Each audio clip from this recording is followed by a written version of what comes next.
Hi everyone, welcome to 8 through 0 Amplified, powered by PleasantonExpress.com. I'm your host, Heaven Marquez, sports editor of the Pleasanton Express, and today I have with me Coach Bird from Poteet Lady Aggies Soccer. Coach, thank you so much for taking the time to come over here and hang out with me today. Thanks for having me. Yes, sir. So I do want to touch a little bit on your background. You're a very experienced head coach, and now you've taken on, the Lady Aggies. What can you tell me a little bit about how first you got into soccer and really just explain how you got into coaching too and coaching soccer in general? Yeah. So I started playing when I was 3. My parents and my family lived in Abilene, Texas at that time. Soccer was brand new to the area, and my dad was a journalist, and so he had done a lot of reporting on football and didn't want my brother and me playing football because of the injuries. Mm-hmm. And so he put us into soccer. And we kept playing, and we moved a few times to Tennessee, back to Texas, to Virginia, and then at age 10 we moved to Africa, and obviously soccer is the sport in Africa, so I stayed there till I graduated from high school, then had the honor to play in college, and it's just always been a passion of mine, and coming out of college with an education degree, I was just going to teach, and I didn't really have aspirations to coach or anything. My older brother was a coach at the time, and he was telling me all about girls soccer this, and I was like, it's girls, like I'm a guy, I don't have interest in it, and so I taught for 2 years in Abilene with no coaching, and then decided maybe I should give this a try. So my wife and I decided to start looking at opportunities, and it brought us to Pleasanton. Wow. And that was in 2001-2002 season, correct? Yes. And Pleasanton only had a team, it was for 1 year prior. Oh. So it was like brand new whenever you got there. Yeah.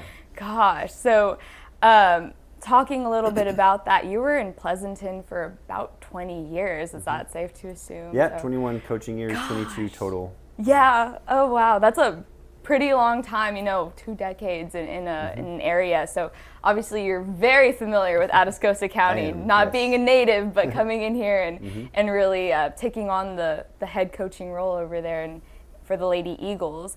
So kind of what can you tell us a little bit about, I know you took a year off from coaching, so what can you tell us about your journey into going into counseling?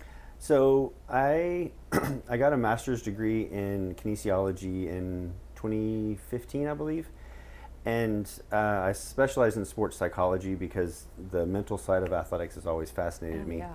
And what I noticed after I got that master's is that I was having a lot of athletes and students from my English class that were comfortable confiding in me and like just kind of going with problems. I was like a dad figure to some of my players, and I thought, if I'm going to put myself in this position and give advice or guidance in somewhere, I should probably get some more education. Mm-hmm. And so I started looking around to see what I could do, and school counseling was just a natural fit. I was good friends with Mrs. Hardy, who was one of the counselors at the high school at the time, and talked to her a little bit, and it just seemed like something that I would enjoy. And then ultimately I said, well, that's going to be my retirement plan as well. So I now have my licensed professional counselor's degree, and I have my own practice here in Pleasanton that I see clients at nighttime. So once I decide to retire from the school setting and coaching and everything, I'll move into that. And it just, I don't know, it was a natural fit, and I felt like I was pretty good at it, and I've enjoyed it. Yeah. So. Well, of course, I remember in high school, you were always a good go-to to talk about certain things and certain issues, and I know some of my friends, especially the girls on the team, were always like, "Oh, Coach Bird's the best! Like he's always just helping me with everything." And I think that's it shows just who you are as a person, and how you take care of these girls like family. And, for sure. Yeah. Speaking of family, of course, you had Maddie on the soccer team too, so I'm sure those girls were always around, and they were your other daughters, of course. Yeah. And so you took that year off, and when did you decide, hey, like I want to go back into coaching? Sure. So when I was offered the counseling job at Pleasanton, I lobbied to continue coaching soccer. And I told them that I can give up volleyball, and so I'll only have one sport to focus on, and ultimately, I don't know who decided it, but they said, no, you're like, that's either you take it without coaching or you stay teaching and coaching. And so talking to my wife and praying a lot, decided that, you know, ultimately this is what I want to do. So it's time to stop coaching and, you know, give over my baby of 21 years. And then I did tell my wife, I said, if I ever decide to go back to coaching, I said, I don't want to go to a school that has an established program. I want to go to some place where I can make it my own. And so that year at Pleasanton Counseling, I learned a lot, and it wasn't a good fit by the end of the year. And so Poteet had a counseling opening, and so I interviewed just straight counseling, was accepted, and went to meet the superintendent just to talk about, you know, the contract and everything. And I asked him, I was like, well, if you need some help with your girls soccer program, I'd love to volunteer. And he looked at me and said, no, you're the new head coach. I'm like, all right. Okay, yeah. I said, I'll take it. So, and then they were an AD change right around that same time. And so I introduced myself to Coach Valerio and said, you know, I'm going to be helping and everything. He's like, oh no, like you're the guy. You got it. Yeah, exactly. So it was encouraging, and Coach Valerio has trusted me to take care of the program, and it's just been amazing these 2.5 years. Yes, sir. Well, I do want to talk, of course, you've built such a great culture over here for Pleasanton girls soccer. And I want to ask, so what are you bringing, of course, obviously, other than your years of experience, but bringing to the table over there to Poteet and implementing over there in their program? Again, like you kind of said, it's not as well established, and so you've taken it over and you're really building this as you go. Yeah. So changing culture is difficult for any sport or even non-sports, just to get into, especially with communities that just have a long-standing tradition of maybe something that's different, not necessarily bad, but just different than the way I would do things. And it's like we don't have junior high soccer, so most of my girls don't play soccer until they get to high school. And so trying to get them to buy in to what I'm trying to do with them can be difficult sometimes because they're kind of set in their ways, or they know how the volleyball program does it, or the basketball or track. And like you knew from when I was in high school, I'm a little different when it comes to coaching, a little unorthodox, I guess is a better way to say it. And so getting the girls to get out of their comfort zone is something that I really strive for, and having pride in the program. And it's accelerated faster than I had thought. So I came into the beginning of this school year with only 6 returning players. All the others graduated. And after about 2 months of school, I was up to 42. And it grew so quickly, and Coach Valerio had told me from day one, like, if you have enough for a varsity JV, we'll give you a JV and give you another coach. And so I went to him in October and said, okay, here's my numbers. And so he gave me some more money and gave me an assistant coach, and it's been fun just kind of molding those girls. And there's some hard lessons that they have to learn, but I think they're slowly coming around. Yeah. And I know what you said, you're a little bit unorthodox whenever it comes to coaching. I always remember whenever I was in high school, you know, the soccer girls got to play a rugby game and prom dresses, and I was like, we never do anything like that. I was like, that is so cool. I actually did want to ask you, because I know you brought that over to Poteet as well. So what is the significance of the rugby game? So that started, I don't know, it's probably 2010, somewhere in there. And I just had the idea of tryouts and everything is just such a high stress time. And the girls are working hard, and some get disappointed because they don't make the varsity, and some don't make any team at all. And so I wanted to have something right before Christmas time that was a little bit lighter.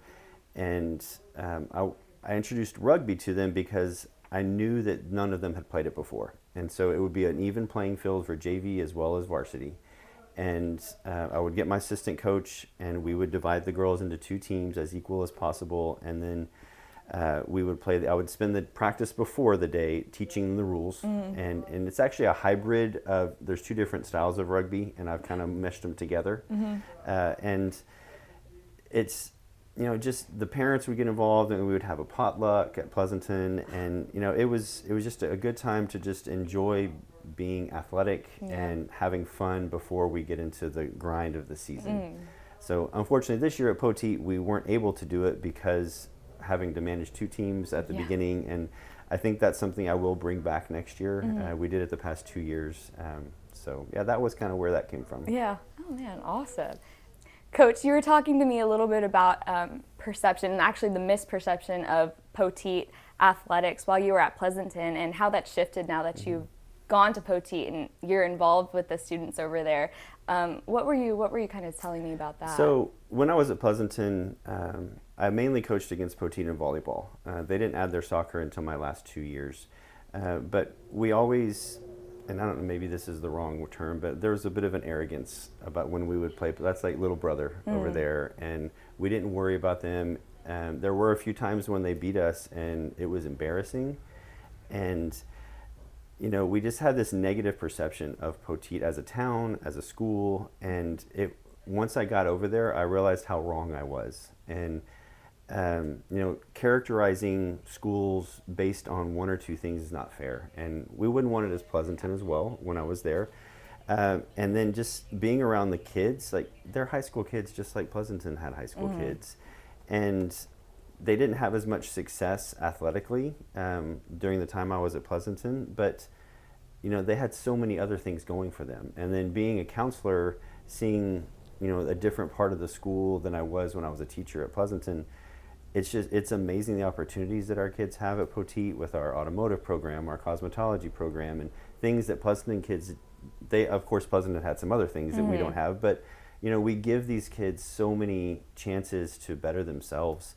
It's just amazing to be a part of it. So, and I love them, I love the community, and I'm looking forward to the next few years. Yeah, perfect. All right, Coach. I know, again, kind of like what we were saying before, is that we want to build a winning culture in Poteet, of course. So what is your long-term vision for this program? You stepping in, this is already your third season now, but what do you want the Poteet Lady Aggies soccer brand to look like maybe in the next 3 to 5 years?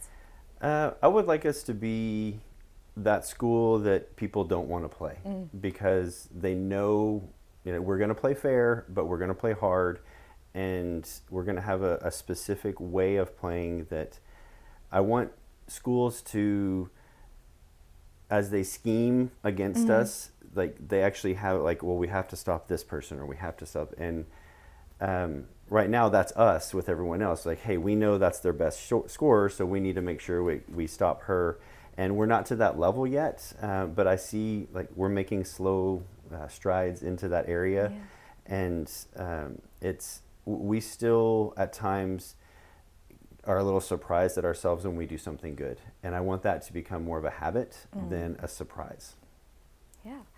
Coach, you have 5 seniors, correct, on this team? Yes. I know it'll be so much to go through each and every one of them, of course, but what can you say about your group of seniors for this year and how they've really helped and lead the team with their seniority, basically? Yeah, it's really important this year more than years past at Poteet because I don't have any juniors, and of my sophomore group, there's only 2 or 3 that played last year, and then the 3 freshmen that I have as well obviously haven't played yet. And so those seniors, especially the 2 captains, they know what my expectations are. And I hope that, adding to your previous question, something that we strive to do is that the older girls set that example for the younger girls, both on the team and on the JV. And so they start to police themselves. And we got to that point in Pleasanton where a senior would see a JV girl out of dress code, and she would just hey, that's not how soccer players dress. We are going to abide by the rules. And that peer pressure, and so that the expectation, here's the bar set here, and you're here. Let's get you up there. And I'm not the one doing it because I've set the groundwork and they understand it and they can pass it on. Yeah. Okay, Coach, we're going to go into our rapid fire round. So these are going to be the last few questions. Okay. All right. You could totally elaborate with all of these answers, and we like to hear it. But what is your pregame meal, your favorite pregame meal? Oof. I'm not a very superstitious person, so I'm lucky if I have time to eat before a meal.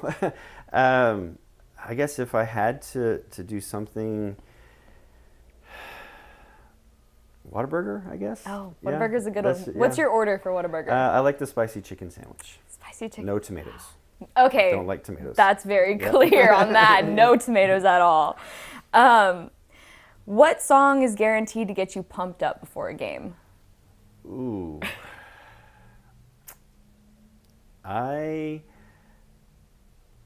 know I love Christian contemporary music, and so anything by Phil Wickham.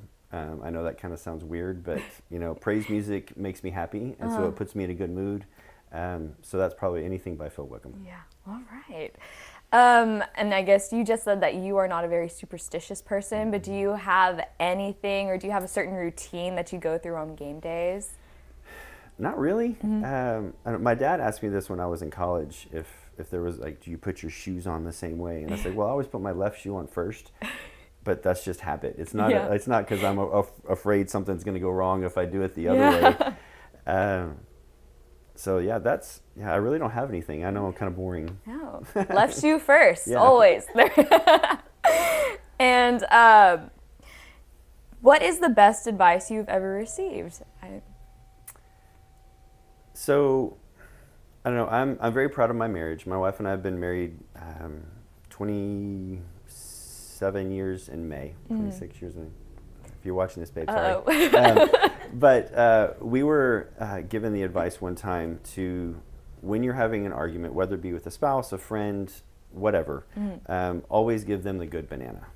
And what that comes from is an incident that we heard about was there was a husband and a wife, and the husband asked the wife if she would get him a banana, and there were 2 bananas left in the stalk, and one of them was brown and one of them was ripe.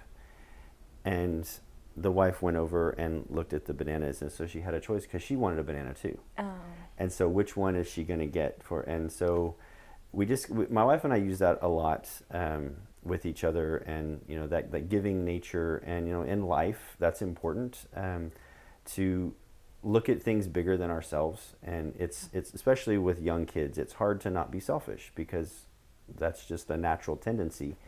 And so when someone told us that with our marriage, it transformed us in a good way. Mm-hmm. So. Yeah, it definitely puts things into perspective with how you see everything and how you treat other people. Yeah. That's important in, again, all aspects. Yeah, for sure. Definitely. What is your favorite coaching movie or favorite sports movie? Oh, there's so many. I know. It's always a difficult question. Yeah. Probably Hoosiers. Hoosiers. Yeah. Have you seen Hoosiers? Okay. Yeah. I'm a basketball player, I would hope so. Yeah, I've seen Hoosiers. Yeah, just the small school, and Poteet resembles a lot of that in many ways. And just the way the coach, motivates his players, and the scene where they walk into the big stadium before the stadium, and he measures the hoop, and it's like, hey, it's the same size as back home. Yeah. And I've used that at a tournament this year, and a ref overheard me, and he walked. He's like, "Great reference, coach." Yeah. So, yeah. Yeah, I mean, you totally see it in the movie, of course, how it's like a calming reassurance to these players, because it's like nothing's different, and it's definitely oh man, Hoosiers is such a great movie. Oh, I could talk about it forever. And then finally, where is your go-to vacation spot whenever school wraps up? So my wife and I have a tradition that it's not school wrapping up, but once the season is wrapped up, there we go. She goes with me to watch the state tournament.